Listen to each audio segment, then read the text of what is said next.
Ogidi Brown's burning desire to succeed in life landed him in the Italy in 2012 when he was in his early 20s. His father had promised to take him there, and the time was ripe considering that his father had been in the European country for a while and appeared to have found his feet.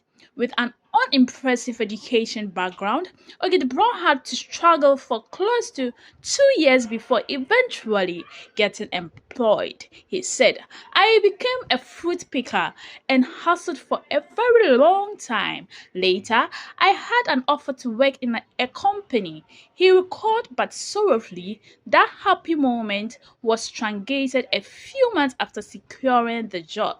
4 months after getting employed, I was involved in an accident. Ogidi Brown told Lee in an interview granted in local dialect 3 that he, together with his colleagues, had left their individual homes to meet an elder of the Church of Pentecost who was returning from the UK.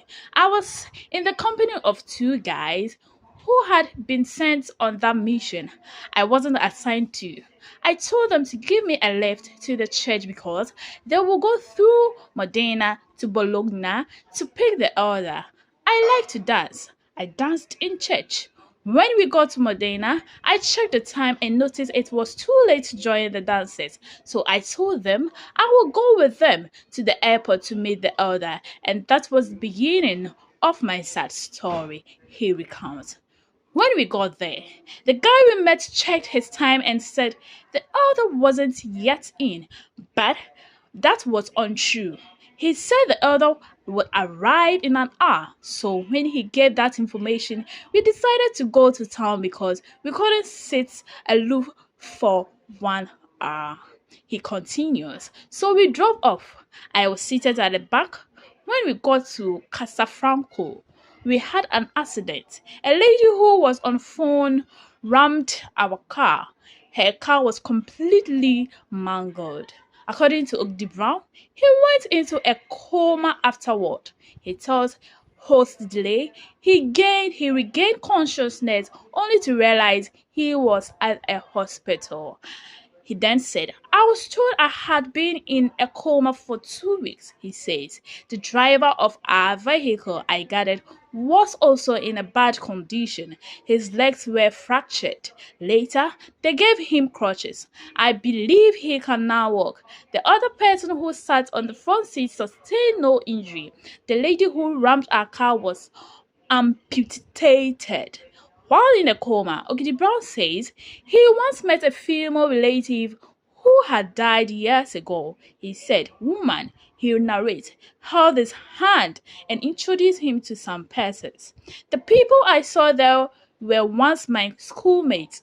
I had not seen them for years, and I don't know whether they are alive or not. She got to a place and jumped over a gutter. She told me to jump as well. I told her, my leg hurts. I'm limping and cannot jump. I was surprised. I was in Italy and had suddenly appeared in Ghana. I wanted a phone to call my father, but none of them had airtime. At this point, I heard people mentioning my name and I became conscious, he says. Okay, Brown mentions that he is happy about the improvement because he can now move his hands around and drive his customized car, although he's unable to walk. He believes he will walk again because doctors once told him his right hand will be dysfunctional, but the narrative has changed. He mentioned that he was given an insurance package and used a part of it to establish his record label, OGB Music. He then invested in Fameye and shot him to fame before the musician parted ways with him.